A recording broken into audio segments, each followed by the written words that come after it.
صباح الخير أو مساء الخير على حسب بتسمعوا الحلقة امتى. معاكم إسلام الطيار في تاني حلقة من حلقات البودكاست اللي غيرت اسمه من بعد أول حلقة.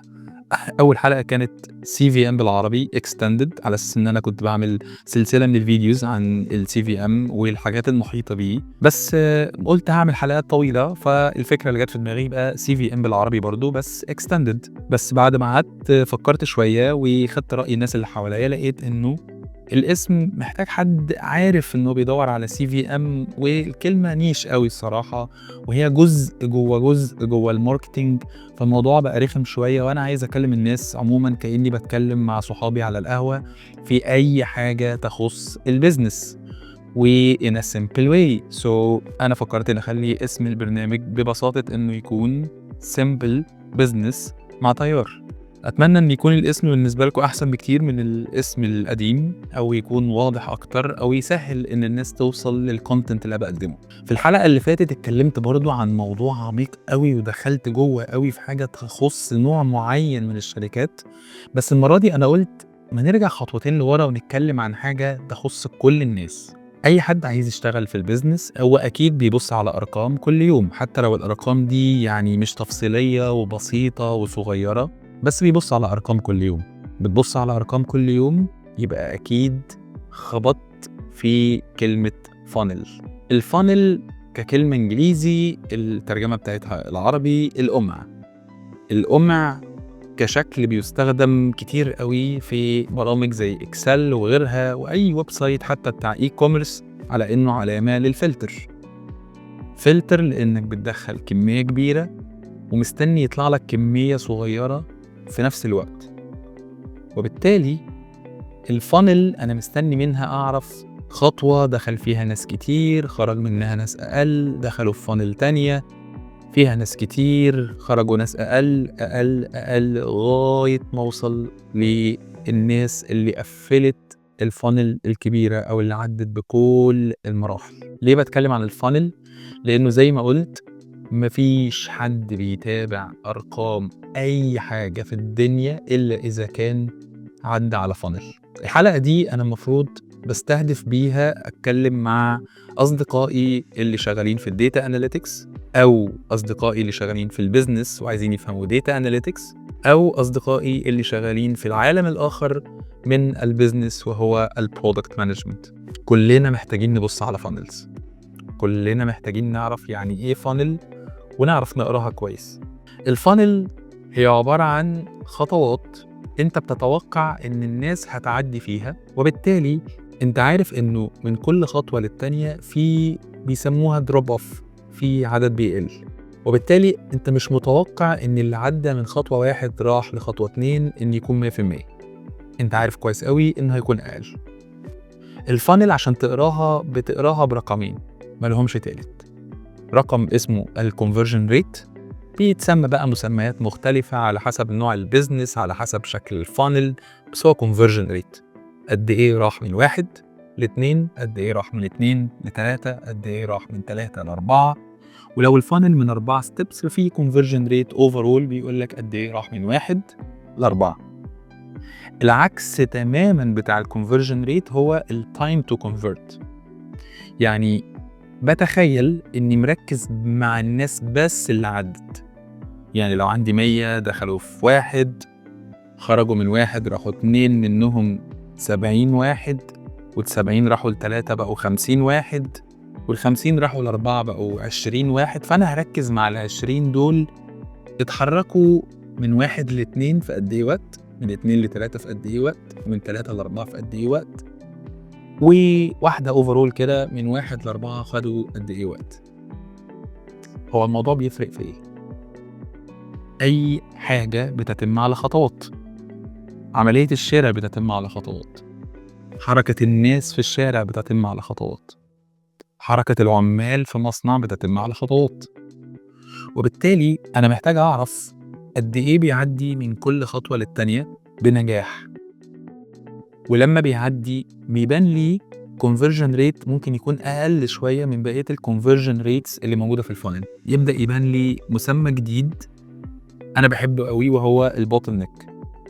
لما بتمسك bottleneck في اي بروسيس بتبقى هي دي حاجه اللي محتاجه تتصلح، هي دي المكان اللي فيه عطله، وهو ده المكان اللي محتاج تظبطه او تشتغل عليه او تكبره او تكرره. اول مره اتعاملت مع فانل في حياتي كانت صدفه سنه 2017. يمكن قبليها اتعاملت مع الفانلز بس عمري ما كنت شايفها بالشكل ده. 2017 كنت شغال في ايجنسي بتاع الديجيتال ماركتنج، وكنت قبليها شغال في الديجيتال ماركتنج بس عمري ما كنت احتكيت بارقام الاعلانات. في 2017 كنت اكاونت مانجر، وكان عندنا كلاينت بيبيع تي شيرتس، وكان عنده مشكله وشكوى رهيبه انه الاعلان شغال يا جماعه بس انا ما بيجيليش عملاء كتير زي ما كنا متوقعين، والاعلان شغال بقاله حبه، وايه بقى الحل وانا كده بضيع وقت وانا محتاج ابيع كل يوم لان ده سيزن. وكان عنده حق، الكلام ده كان شهر 6 مثلا او شهر 5، واستلمت انا المشكله دي ومطلوب مني حلها. طبعا ما كانش الحل عندي، كان المفروض الحل عند التيم بتاع الديجيتال ماركتنج، ولكن انا كنت حابب افهم لاني بامانه من زمان بحب الارقام قوي. فطلبت اكسس ان انا اخد اكسس على الاكونت الادز مانجر بتاع فيسبوك، واني اخد اكسس اناليست ابص بس على الارقام، يمكن اطلع باي ريكومنديشن تساعد ان الكلاينت ده نمنتينه ونخليه معانا ويبقى مبسوط.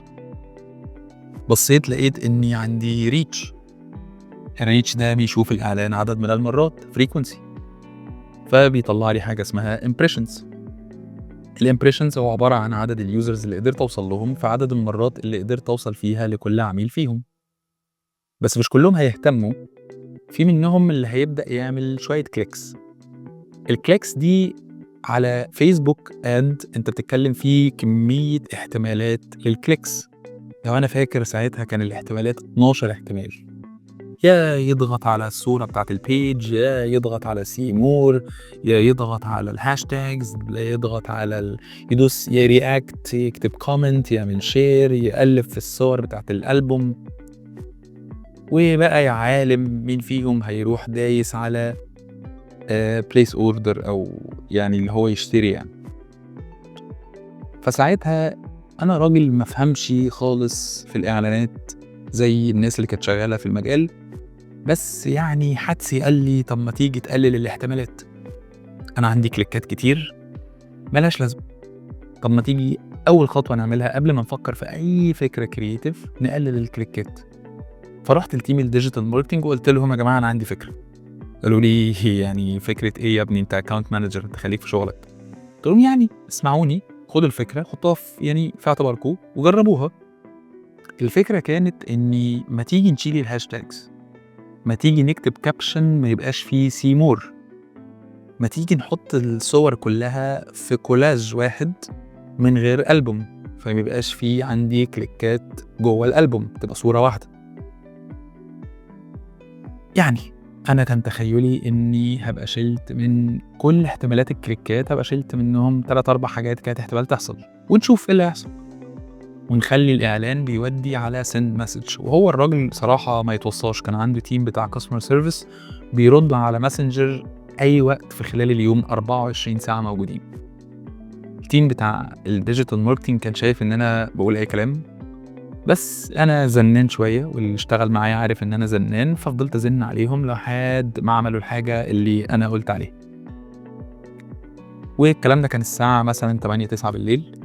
الإعلان عدى الليرنينج فيز واتقبل واشتغل بتأخر. تاني يوم الصبح الساعة 10 الصبح لقيت الكلاينت بيتصل بيا بيقول لي انتوا عملتوا ايه امبارح؟ فقلت له ليه؟ الراجل قبل ده كان بيشتكي ان جاله في يومين 3 60 مسج، اللي قفله في الاخر على 50 اوردر او 40 اوردر حاجه كده. في الليله دي بس جاله 80 مسج بأولموست 70 اوردر. فالراجل ما كانش فاهم احنا عملنا ايه. فقلت له التيم عندنا ذاكر الارقام وقدر يلاقي حل، والحل كان في شويه اوبتمايزيشن في شكل الاعلان وفي التارجتنج. من ساعتها اكتشفت انه اي حاجه فيها بيرفورمانس انت ممكن قبل ما تفكر في الحته الكرييتيف انك تفكر في الارقام. تمر الايام وافتح الايجنسي بتاعت الديجيتال ماركتنج بتاعتي، ويبقى أول كلاينت عندي واحد من أهم الناس اللي قابلتهم في حياتي، كان عنده إيفنت من أهم الإيفنتس اللي كنت بحب أحضرها وبحب أشتغل عليها، ميكر فير. عمر الصفتي وميكر فير كانت يعني فقرة في حياتي بحبها قوي. المهم كان أول إعلانات بنطلعها ما كانتش للإيفنت نفسه، كانت للناس اللي هتعرض حاجات في الإيفنت. عامل لي نعمل إعلان وأبعت ناس والناس تخش على الويب سايت، والإعلان بيطلع كتير والريتش حلو والإمبريشنز حلوة والناس كتير بتروح رايحة على الويب سايت، وبس مفيش حد قدم إنه يعرض حاجة. طب يعني الأرقام ما بتكدبش، وأنا مش مهتم خالص أبقى شاطر أو فاشل، حاجتي حلوة أو حاجتي وحشة، أنا مهتم إنه الحاجة تشتغل. فتسألت شوية أسئلة. لو أنا عندي بيور كليكس رايحة للويب سايت تقريبا 20,000 كليك، ولما رحت لفيسبوك بيكسل هو بيقول إن في 16,000 لودينج بيج، ولما رحنا للديتا على ووردبريس ساعتها قال لك لا والله دول 12,000. ستيل 12,000 يعني أضعف الإيمان ألاقي 1000 بني آدم مقدم، 2000 بني آدم مقدم أي حاجة، لكن 5 و10 يعني ده مش حاجة منطقية. فرفعت إيدي للتيم بتاع الفرونت اند وقلت أنا عايز أشوف شكل الويب سايت، شكل اللاندنج بيج دي إيه. ففتحناها مع بعض واحنا قاعدين، فطلع صورة، فقلت له لحظة واحدة، ندهت على الناس مالهاش علاقة بالموضوع خالص، قلت لهم يا جماعة انتوا ايه رأيكم في اللاندنج بيج دي؟ قالوا شكلها حلو. قلت لهم قالوا بس يعني هي عايزة ايه؟ اللاندنج بيج عشان تتخيلوا كان فيها صورة كبيرة بحجم الشاشة كلها، صورة شكلها حلو وعليها كلمتين حلوين ولا توحي بأي شيء غير إنه تتفرج على الصورة. في حقيقة الأمر أنت كنت محتاج تعمل سكرول داون علشان توصل للفورم وتعرف التفاصيل. فكل الناس ما خدتش بالها إن هي محتاجة تسكرول داون. فقلت له أنا محتاج أوبتمايز أو عدل في اللاندنج بيج دي. فعدلنا في اللاندنج بيج وخلينا الصورة على اليمين وخلينا بداية الفورم على الشمال. وتخيلوا اللي حصل، عدت نفس الإعلان ببادجت أقل وبدأ يجينا مئات الناس اللي بتقدم علشان تعرض حاجتها، والإعلان عمل الغرض منه. دي كانت تقدروا تقولوا بداية علاقة جميلة مع الفانلز. سنة 2018 كنت بدأت أشتغل في اللويالتي اندستري، ودي القصة اللي كنت حكيتها لكم المرة اللي فاتت. ودخلت اللويالتي اندستري كبروجكت مانجر، وبعدين يعني اتنقلت وبقيت سينيور داتا اناليست. كانت بداية علاقتي مع الداتا اناليتكس بيور بقى، كوميرشال على تكنيكال مع بعض، ما باخدش داتا اجريجيتد، باخد داتا رو زي ما هي، ومطلوب مني اذاكر واحل وابدا احكي قصص للناس اللي شغاله فرونت لاينرز بحيث ان هم يلاقوا حلول يمنتنوا بيها كلاينتس ويحلوا لهم مشاكلهم ويخلوا الارقام احسن وهكذا. ارقام ايه بقى اللي احسن؟ هو اللويالتي بروجرام البيزك بتاعي اني بقول للناس انتوا بتشتروا هتاخدوا نقط، والنقط دي مصيرها هتوصل لفوليوم معين ينفع يتحرق، فهبقى مستني ريدمشن. بلغة اللويالتي الريدمشن انك تحرق البوينتس. ويا سلام بقى لو البوينتس دي لما بتعمل لها ريدمشن بتتحول لفاوتشر، فالفاوتشر ده ليه اكسبيريشن، وبالتالي انا مستني اشوفك هتبرن الفاوتشر او الكوبون ده قبل الاكسبيريشن ولا لا. اللي انا حكيته ده لو انت ركزت فيه هتحس انه فانل. بيزنس عنده 10,000 عميل، ال10,000 عميل بيجمعوا بوينتس لما بيشتروا عادي، بعدين بيحصل معاهم كوميونيكيشن تبلغهم انه ايه ده انت معاك نقط، والنقط دي بدأت يبقى ليها فاليو، عايز تكمل ولا تحرق؟ فبيبدأ يكمل، بعدين وفي ناس بتقرر تحرق البوينتس، فبيخش يكتشف ان البوينتس دي تديله كوبون ب50 جنيه، والكوبون ده ليه اكسبيريشن 3 اشهر مثلا، فانا مستني ان في ال3 اشهر دول هيحرق الكوبون ولا لا. فئة بتسلم فئة بتسلم فئة، تسميه بقى ريدمشن ريت، تسميه بيرن ريت، تسميه انجيجمنت ريت، المهم انه كونفرجن ريت ما بين عدد من الناس لعدد من الناس، وبتحاول تعرف منه البروجرام بتاعك الناس بتعدي بالمراحل اللي فيه ولا لا. واكتشفت انه هو ده اللويالتي بروجرام، او هو ده اي انجيجمنت كامبين انت بتعملها مع اليوزر بتاعك أو الكاستمر بتاعك، عندك مجموعة من الكاستمرز، أنت أكيد مش هتحسنهم كلهم، لأن مش كلهم عند نفس الافريج. في منهم ناس اوتلايرز من الناحية الماينس أو الناحية القليلة، بيصرفوا قليل بيجوا قليل، وفي اوتلايرز من الناحية البوزيتيف اللي بيجوا كتير بيصرفوا كتير. بس في شوية ناس في النص أنت عايز تشفت الافريج بتاعهم من خطوة لخطوة، فأنت مهتم إن هم دول اللي يتحركوا في الفانل بتاعتك من ستيب للتاني. يعني لو بيشتروا عادي انت مستنيه يشتري اكتر عشان يجمع بوينتس اكتر عشان يقدر يريديم اسرع، فيبقى التايم تو كونفرت من كونه واحد بيأكيميليت بوينتس لواحد بيريديم بوينتس يبقى وقت اقل. ساعتها تقدر تقول اللويالتي بروجرام ده نجح. تمر الايام تاني واروح اشتغل في اتصالات. في اتصالات بقى انا شغال بعيد تماما عن التكنولوجيا السريعة الحلوة الكيوت، وشغال مع تيم تك بطلب منه طلبات، برسم له ماتريكس وبقول له انا عايز اليوزر او الكاستمر يعدي بهذه المراحل. وعشان يعدي بهذه المراحل في وسط شركة تتعامل مع مثلا 20 مليون كاستمر ساعتها او يمكن اكتر مش فاكر، فأنا محتاج أقول له أنا محتاج أنهي يوزر يعدي في هذه المراحل. في اللحظة دي أنا مضطر أستخدم كلمة attributes، محتاج أوصف له شكل الناس اللي تخش الماتريكس أو بلغة أخرى الفانلز.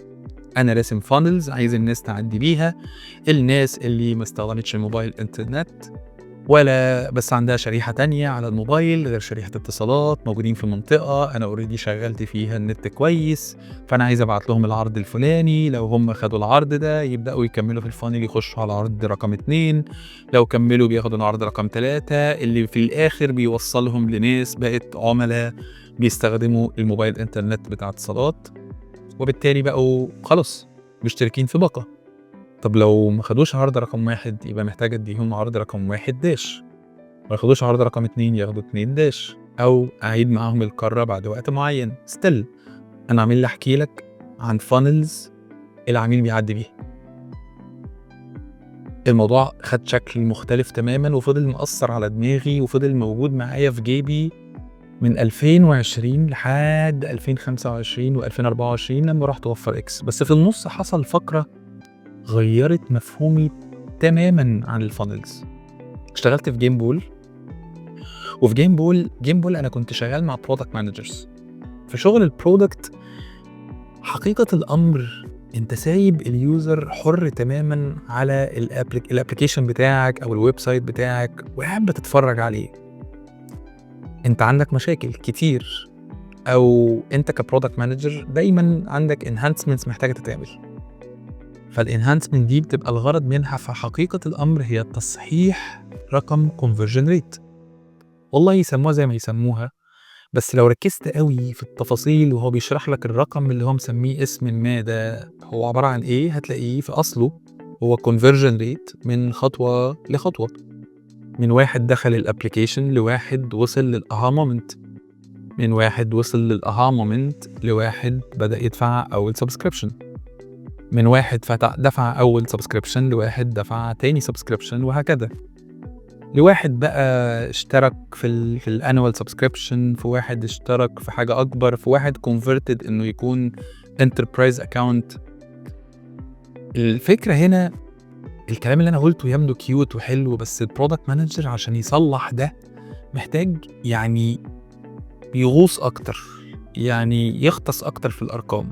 هنا بيبدأ يبان تعريف جديد غير الفانل، حاجة كده بمسمى ميكس بانل. دي تول من التولز بتاعت الداتا اناليتكس، لو حابين برضو أبقى أكلمكم عنها في مرة. بيظهر حاجة اسمها الفلو هو عبارة عن شبكة كبيرة جدا من التصرفات. العميل بيبدأ يمر بنقط من اختياره عشان يوصل من نقطة 1 لنقطة 2، عنده 10 طرق.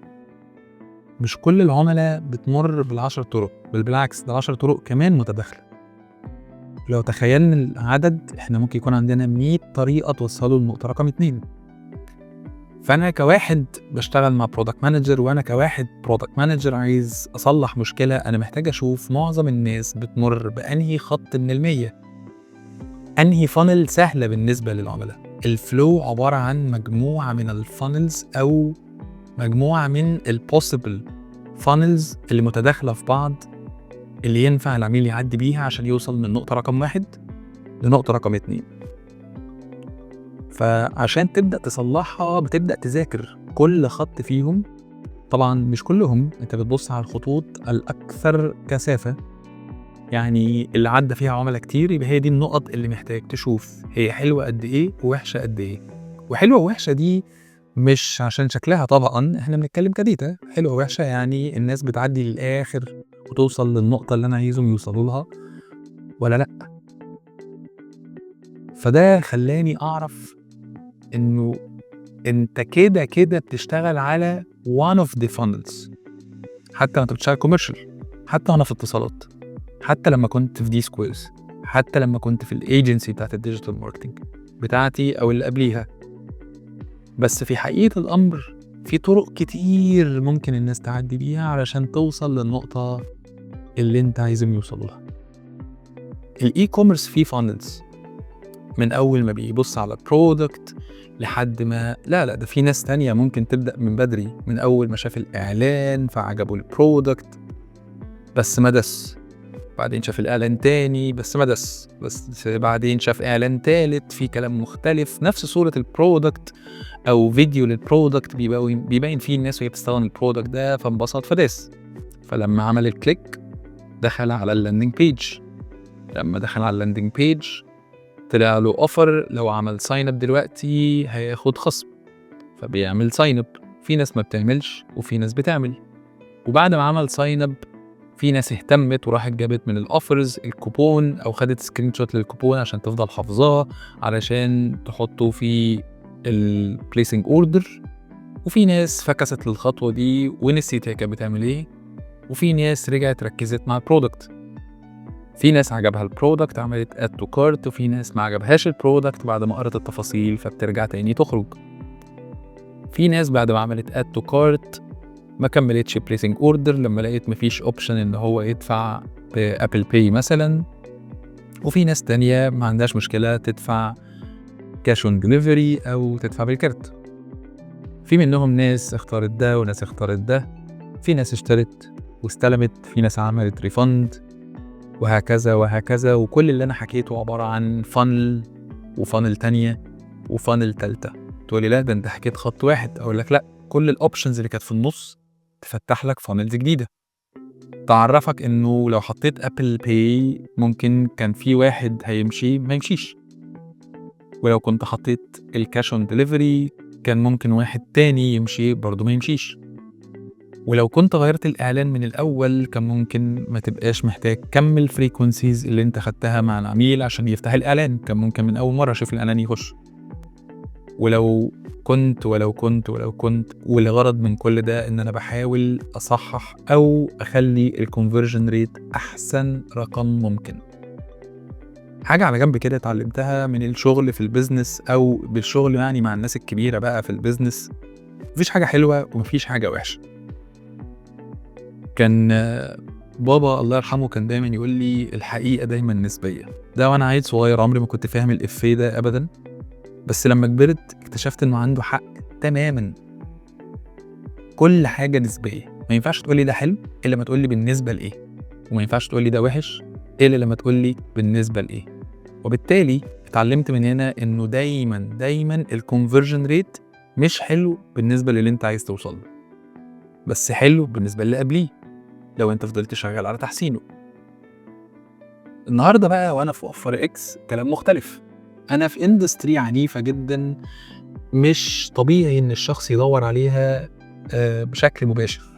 انا في اندستري بتاعت سيفنج وكاش باك، الناس مطلوب منها ان هي تفتكر ان هي تستخدم الكاش باك وهي بتشتري، قصدي تستخدم الابليكيشن يعني بحيث ان هي تضمن ان هيرجع لها الكاش باك وهي بتشتري.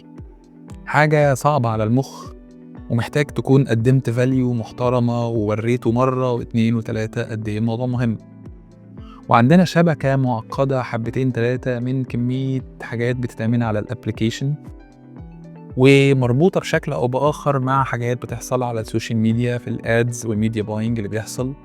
لأني في غالبية الأمر أنا عارف إنه ممكن العميل ينساني، لأني مش أنا اللي ببيع له الكوتش، ومش أنا اللي ببيع له الأكل، ومش أنا اللي بديله الهدية اللي هو عايز يشتريها لحد، ومش أنا مجرد خطوة في النص عشان أضمن ليه إنه هيرجع له جزء من فلوسه. تقدر تقول كده أنا مش بين كيلر، أنا مجرد فيتامين بيضمن له إن عملية الشراء اللي هيعملها مش هتبقى مكلفة زي ما كانت، بل بالعكس هتبقى أحسن شوية، والشوية دول بيختلفوا من اندستري للتانية. وبالتالي أنا بقيت من جوايا مؤمن تماما إني ما عنديش فانل واحدة، والسيجمنت الواحدة ممكن يبقى ليها multiple funnels، وبحاول معاهم بكل الطرق إني أقنعه بالفاليو اللي بقدمها علشان أحسن الأوفرول conversion rate أو الأوفرول فانل بتاع البيزنس بتاعي. الفانل هي النصيحة اللي بقدمها لأي حد بيشتغل في البيزنس ونفسه يشتغل أو يفهم داتا أناليتكس. أقول له أبسط شيء تعرفه كحد شغال مع الداتا هو إنك تعرف ترسم الموديل بتاع البيزنس بتاعك بالطريقة اللي تبين لك فيها إيه الستبس بتاعت الفانلز اللي عندك، وإيه شكل conversion rates من كل ستيب للتانية، والناس بتاخد قد إيه وقت عشان تكونفرت من كل ستيب للتانية. وساعتها كل اللي مطلوب منك إنك تفكر إزاي تصحح ده، وإنت بتصححه ممكن تلاقي نفسك بقيت product manager، بتحط فيتشر، بتقتل فيتشر، بتصلح حاجة. ممكن تلاقي نفسك بقيت UI UX، بتعدل مكان زرار، بتعدل مكان بانر، بتزق صورة لقدام، بتحاول تكتب كلام بولد، بتغير الخطوات أصلا وتخليها تتاخد على خطوتين بدل 3. ممكن تلاقي نفسك بقيت CVM وبتعمل كامبين بتحاول تزود بيها ريتنشن. ممكن تلاقي نفسك حد شغال مع B2B وبتحاول تحسن له أرقامه عشان تبسطه. ممكن تلاقي نفسك شغال مع ناس في مصنع بتحاول تزود السرعة اللي بياخدوها في خطوة إنتاج رقم 1 لخطوة إنتاج رقم 2. وممكن الفانل هي أساس أي عملية أناليسز هتعملها في أي نوع بيزنس أنت شغال فيه. عايز تشتغل في الأرقام، افهم يعني إيه فانل، وحاول تفهم البيزنس موديل بتاعك شكل الفانل بتاعته إيه. أنا مبسوط قوي لو أنت وصلت للنقطة دي، حابب قوي تحكي لي في الكومنتس أنت بتشتغل إيه، والكلام ده أنت جربته قبل كده ولا لأ، وخلينا نشير مع بعض أنتوا ممكن تكونوا حابين تسمعوا قصص عن إيه تاني. وأنا كده بحضر للحلقة الجاية إن شاء الله. برضو هتلاقوني على لينكد إن وعلى انستجرام وعلى فيسبوك وعلى يوتيوب طبعا وعلى سبوتيفاي. هبقى دايما اوبن ان انا اقرا الكومنتس واشير معاكم انا بفكر في ايه، ولو في عندكم اي كومنتس حتى لو سلبيه ما عنديش اي مشكله، بالعكس انا حابب ان انا اشير معاكم بالطريقه اللي فعلا تفيدكم مش بالطريقه اللي تعجبني وخلاص. بس اشوفكم الحلقه الجايه، سلام.